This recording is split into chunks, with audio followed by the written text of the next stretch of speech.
27 सितंबर 2022। नई दिल्ली का शाहीन बाग इलाका। सड़कों पर सन्नाटा था और गलियों में अंधेरा। शाहीन बाग के निवासियों को इस बात का गुमान था कि उनके इलाके में उनकी मर्जी के बिना परिंदा भी पर नहीं मार सकता। रात के 3 बजे अचानक एक घर के दरवाजे पर दस्तक हुई। अंदर सो रहा घर का मालिक ने जैसे ही दरवाजा खोला, उसके होश उड़ गए। सामने खाकी वर्दी पहने 4 हट्टे कट्टे नौजवान खड़े थे। इससे पहले कि वो कुछ समझ पाता या शोर मचा पाता, दिल्ली पुलिस के उन पहलवानों ने उसे दबोच लिया। पलक झपकते ही उसे घर के बाहर खड़ी एक गाड़ी में डाल दिया गया। उसकी पत्नी चीखने लगी। शोर सुनकर पड़ोसी जागे। लोग इकट्ठा होने लगे। 10 से 15 लोग उस गाड़ी के पीछे दौड़ने ही वाले थे कि उन्हें एहसास हुआ कि वो गिर चुके हैं। दिल्ली पुलिस के स्वॉट कमांडोज ने पूरे मोहल्ले की घेराबंदी कर रखी थी। ऑर्डर साफ था, ना कोई अंदर आएगा ना कोई बाहर जाएगा। उस रात शाहीन बाग का वो भ्रम टूट गया कि उनके इलाके में पुलिस घुस नहीं सकती। ये सिर्फ एक गिरफ्तारी नहीं थी। उसी वक्त उसी समय देश के अलग अलग हिस्सों में 12 और लोगों को उठाया जा रहा था। ये सभी लोग देखने में तो आम नागरिक थे, लेकिन इनका असल काम एक ही था, पीएफआई के लिए काम करना। ये सब कुछ एक बहुत बड़े प्लान का हिस्सा था, जिसका नाम था ऑपरेशन ऑक्टोपस। 6 जुलाई 2022 बिहार विधानसभा के 100 साल पूरे होने का जश्न मनाया जाने वाला था। 12 जुलाई को खुद प्रधानमंत्री नरेंद्र मोदी इस समारोह में शामिल होने के लिए पटना आने वाले थे। पूरे बिहार में सुरक्षा के कड़े इंतजाम थे, सजावट हो रही थी, लेकिन प्रशासन इस बात से पूरी तरह अनजान था कि पटना के ही फुलवारी शरीफ इलाके में एक बहुत बड़ी साजिश रची जा रही है। फुलवारी शरीफ में अहमद पैलेस नाम की एक इमारत की पहली मंजिल पर कुछ लोग जमा थे। वो हथियारों की सफाई कर रहे थे, ग्रेनेड्स की गिनती कर रहे थे। ये लोग कोई मामूली अपराधी नहीं, बल्कि पीएफआई के ट्रेंड मेंबर्स थे। उनका मकसद खौफनाक था। 12 जुलाई को जब प्रधानमंत्री मोदी पटना आए तो उन पर दिन दहाड़े हमला करना। उनकी तैयारी पूरी थी। वो जानते थे कि प्रधानमंत्री का काफिला कहां से गुजरेगा और सुरक्षा में कहां चूक हो सकती है। तभी एक घटना ने बाजी पलट दी। फुलवारी शरीफ थाने के एसएचओ इकरार अहमद के पास एक व्हाट्सएप मैसेज आया। मैसेज बेहद भड़काऊ था। उसमें लिखा था, तुम्हें शर्म आनी चाहिए, मुसलमान आखिर कब बनोगे तुम? प्रॉफिट की महानता का गुणगान कब करोगे?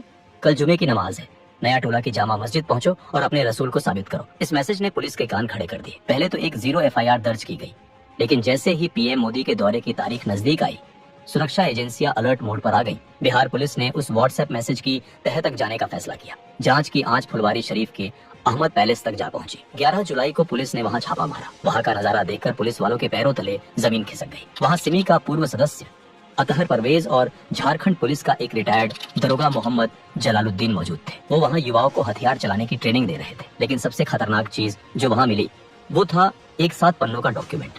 उस डॉक्यूमेंट का टाइटल था India 2047 towards rule of Islam in India. उस डॉक्यूमेंट में साफ साफ लिखा था कि कैसे 2047 तक, जब भारत अपनी आजादी के 100 साल मना रहा होगा, तब तक भारत को एक इस्लामिक राष्ट्र बना दिया जाएगा। पूछताछ में उन्होंने कबूला कि उनका प्लान पीएम मोदी के दौरे के दौरान हमला करने का था। ये खबर जैसे ही दिल्ली पहुंची, हड़कंप मच गया। ये खबर जब राष्ट्रीय सुरक्षा सलाहकार अजीत डोभाल तक पहुंची तो वो समझ गए कि पानी सिर से ऊपर जा चुका है। 15 जुलाई 2022 को इंटेलिजेंस ब्यूरो आईबी ने एक और शख्स को गिरफ्तार किया, मरगूब अहमद दानिश। उसके फोन में गजवा ए हिंद नाम का एक व्हाट्सएप ग्रुप मिला, जिसमें पाकिस्तान और बांग्लादेश के आतंकी संगठनों के लिंक्स थे। सबूत सामने थे। पीएफआई अब सिर्फ एक संगठन नहीं, बल्कि एक दीमक बन चुका था जो सिस्टम को अंदर से खोखला कर रहा था। उसी दिन प्रधानमंत्री मोदी, गृहमंत्री अमित शाह और अजीत डोभाल ने एक गुप्त बैठक की। अजीत डोभाल ने प्रधानमंत्री के सामने रखे सबूतों को देखा और कहा, ये लोग प्रधानमंत्री की हत्या का प्लान बनाकर भी खुले घूम रहे हैं। मेरा मानना है कि ऐसा सोचना भी पाप है। मैं आपको वचन देता हूँ कि आज से 90 दिन के अंदर अंदर इस देश की धरती से पीएफआई का अस्तित्व मिटा दिया जाएगा। यही से उल्टी गिनती शुरू हुई। डोभाल जानते थे कि पीएफआई कोई मामूली दुश्मन नहीं है। वो सिमी की तरह बेवकूफ नहीं थे। पीएफआई ने खुद को एक सामाजिक संगठन का चोला पहना रखा था। वो स्कूल चलाते थे, गरीबों की मदद का दिखावा करते थे और ह्यूमन राइट्स की बातें करते थे। अगर उन पर बिना ठोस सबूत के हाथ डाला जाता तो देश भर में दंगे भड़क सकते थे। उन्हें विक्टिम कार्ड खेलने का मौका मिल जाता। इसलिए डोभाल ने एक बहुत ही शांत लेकिन घातक रणनीति बनाई। पीएफआई असल में बैंड ऑर्गेनाइजेशन सिमी का ही नया अवतार था। 2001 में जब सरकार ने सिमी पर बैन लगाया तो उसके नेताओं ने समझा कि खुलेआम आतंकवाद की बात करने से काम नहीं चलेगा। इसलिए 2006 में उन्होंने केरल के एनडीएफ, कर्नाटक के केएफडी और तमिलनाडु के एमएनपी को मिलाकर पीएफआई का गठन किया। उन्होंने दुनिया को दिखाया कि वो दलितों और पिछड़ों की आवाज है, लेकिन हकीकत कुछ और थी। 2010 में केरल के प्रोफेसर टीजे जोसेफ का हाथ सिर्फ इसलिए काट दिया गया क्योंकि उन्होंने एक क्वेश्चन पेपर में कुछ ऐसा लिखा था जो पीएफआई को पसंद नहीं आया। 2016 तक पीएफआई पर दंगों के 125 से ज्यादा केस दर्ज हो चुके थे। 2017 में पता चला कि केरल से गायब होकर आईएसआईएस ज्वाइन करने वाले युवा पीएफआई से ही जुड़े थे। पीएफआई ने एक ऐसा इलीगल नेटवर्क बना लिया था जो गल्फ कंट्रीज से हवाला के जरिए पैसा मंगवाता था और उस पैसे का इस्तेमाल भारत में दंगे भड़काने और वकीलों की फौज खड़ी करने में करता था। वो सिस्टम के अंदर घुस चुके थे। केरल और कर्नाटक पुलिस में भी उनके आदमी मौजूद थे। इसीलिए डोभाल जानते थे कि इस बार वार सीधा और सटीक होना चाहिए। अजीत डोभाल ने सबसे पहले पीएफआई को उनके ही समुदाय से अलग करने की चाल चली। 30 जुलाई 2022 को दिल्ली में एक इंटरफेथ कॉन्फ्रेंस का आयोजन हुआ। डोभाल खुद वहां पहुंचे। इस सम्मेलन में सूफी संतों और बड़े मुस्लिम विद्वानों ने हिस्सा लिया। वहां एक प्रस्ताव पास किया गया कि पीएफआई जैसे कट्टरपंथी संगठन इस्लाम और देश दोनों के लिए खतरा है। डोभाल का संदेश साफ था, पीएफआई पूरे मुस्लिम समाज का रिप्रेजेंट नहीं करता। वो पीएफआई को सामाजिक रूप से अलग थलग करना चाहते थे ताकि जब एक्शन हो तो आम मुसलमान सड़कों पर ना उतरे। दूसरी तरफ पर्दे के पीछे असली खेल शुरू हुआ। डोभाल ने आईबी और रॉ को काम पर लगा दिया। आदेश था, पीएफआई के हर छोटे बड़े नेता की कुंडली तैयार करो।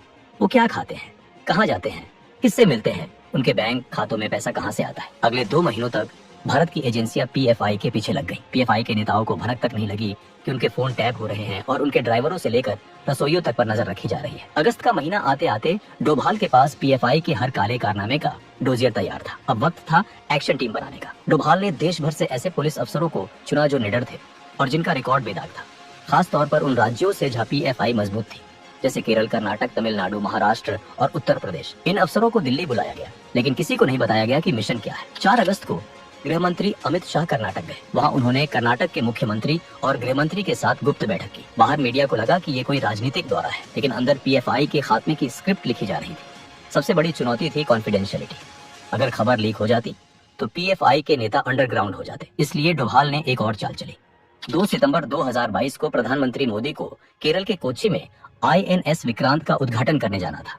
डोभाल भी उनके साथ गए। उद्घाटन के बाद पीएम तो दिल्ली लौट गए, लेकिन डोभाल वहीं रुक गए। वो कोच्चि के गेस्ट हाउस में रुके और वहां केरल पुलिस के डीजीपी और सीनियर अफसरों के साथ गुप्त बैठकें। मीडिया को लगा कि NSA साहब रूटीन दौरे पर हैं, लेकिन असल में वो पीएफआई के गढ़ में घुसकर उनके खिलाफ जाल बिछा रहे थे। इसके बाद वो चुपचाप मुंबई गए और वहां गवर्नर हाउस में महाराष्ट्र पुलिस के साथ मीटिंग की। 21 सितंबर 2022 दिल्ली में हाई वोल्टेज मीटिंग हुई। पीएम मोदी, गृह मंत्री अमित शाह, NSA अजीत डोभाल और IB चीफ तपन डेका एक कमरे में मौजूद थे। डोभाल ने बताया कि तैयारी पूरी है। 15 राज्यों में पीएफआई के ठिकानों की पहचान कर ली गई है। लिस्ट तैयार है कि किसे उठाना है। प्रधानमंत्री मोदी ने कहा, मैं जानता हूं कि आप लोगों ने बहुत मेहनत की है, लेकिन याद रहे, हमारी एक छोटी सी गलती से देश जल सकता है। हमें उतावलेपन से बचना है। पीएम का इशारा साफ था, ऑपरेशन ऐसा हो कि सांप भी मर जाए और लाठी भी ना टूटे। जैसे ही पीएम से ग्रीन सिग्नल मिला, ऑपरेशन ऑक्टोपस लॉन्च कर दिया गया।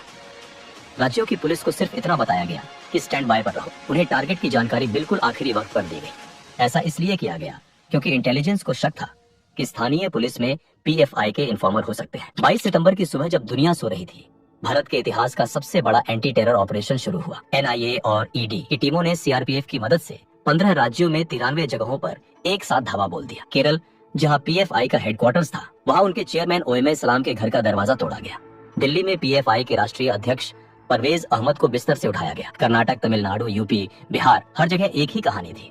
पीएफआई के नेता जब तक संभल पाते, वो पुलिस की गाड़ियों में थे। सुबह होते होते खबर आग की तरफ फैल गई। पीएफआई के समर्थकों ने केरल और तमिलनाडु में बंद का ऐलान कर दिया। कई जगहों पर बसों में आग लगाई गई, पेट्रोल बम फेंके गए, RSS के दफ्तरों को निशाना बनाया गया। लेकिन डोभाल इसके लिए भी तैयार थे। उन्होंने पहले ही रैपिड एक्शन फोर्स को सेंसिटिव इलाकों में तैनात कर दिया था। पहले राउंड में 106 बड़े नेताओं को गिरफ्तार किया गया। उनके पास से जो लैपटॉप और दस्तावेज मिले वो चौंकाने वाले थे। उनमें बम बनाने के तरीके, हिट लिस्ट और विदेशी फंडिंग के सबूत थे। लेकिन डोभाल जानते थे कि काम अभी पूरा नहीं हुआ है। बड़े नेता अंदर थे, लेकिन सेकंड लाइन ऑफ कमांड अभी भी बाहर, और वो बदले की आग में जल रहे थे। वो दंगे भड़काने की प्लानिंग कर रहे थे।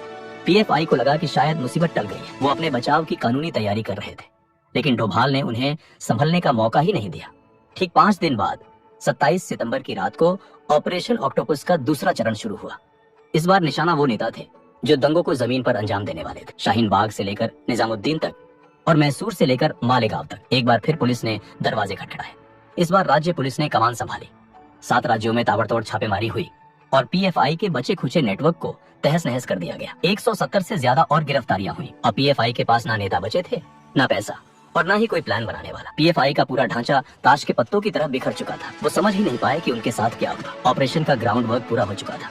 अब बारी थी कानूनी मुहर की। 27 सितंबर की रात खत्म हुई और 28 सितंबर की सुबह का सूरज निकला। गृह मंत्रालय ने एक नोटिफिकेशन जारी किया। उसमें साफ शब्दों में लिखा था, पीएफआई और उसके 8 सहयोगी संगठनों को यूएपीए के तहत 5 साल के लिए बैन किया जाता है। सरकार ने सिर्फ पीएफआई को ही नहीं बल्कि उसके छात्र संगठन, महिला विंग और अन्य सभी ब्रांचेस को भी बैन कर दिया। बैन लगते ही पीएफआईए के दफ्तर सील कर दिए गए, उनके बैंक खाते फ्रीज कर दिए गए, वेबसाइट ब्लॉक कर दी गई। पीएफआई के एक नेता ने गिरफ्तारी से कुछ देर पहले संगठन को बंद करने का ऐलान भी कर दिया, लेकिन तब तक बहुत देर हो चुकी थी। ऑपरेशन ऑक्टोपस न केवल भारत की सुरक्षा एजेंसियों की जीत थी, बल्कि ये अजीत डोभाल की कूटनीति और प्रधानमंत्री मोदी की पॉलिटिकल विल का भी प्रमाण था। जिस पीएफआई ने 2047 तक भारत को इस्लामिक राष्ट्र बनाने का सपना देखा था, उसका खुद का अस्तित्व 2022 में ही मिट गया। डोभाल ने अपना वादा निभाया था। 90 दिनों के भीतर बिना किसी खून खराबी के, बिना किसी गोलीबारी के उन्होंने देश के सामने खड़े एक बहुत बड़े खतरे को जड़ से उखाड़ फेंका। ऑक्टोपस के 8 हाथ काट दिए गए थे। दोस्तों, अगर वीडियो पसंद आया हो तो वीडियो को एक लाइक जरूर करें और चैनल को भी सब्सक्राइब जरूर करें। हम ऐसे ही वीडियो हर हफ्ते लाते रहेंगे। तब तक के लिए जय हिंद।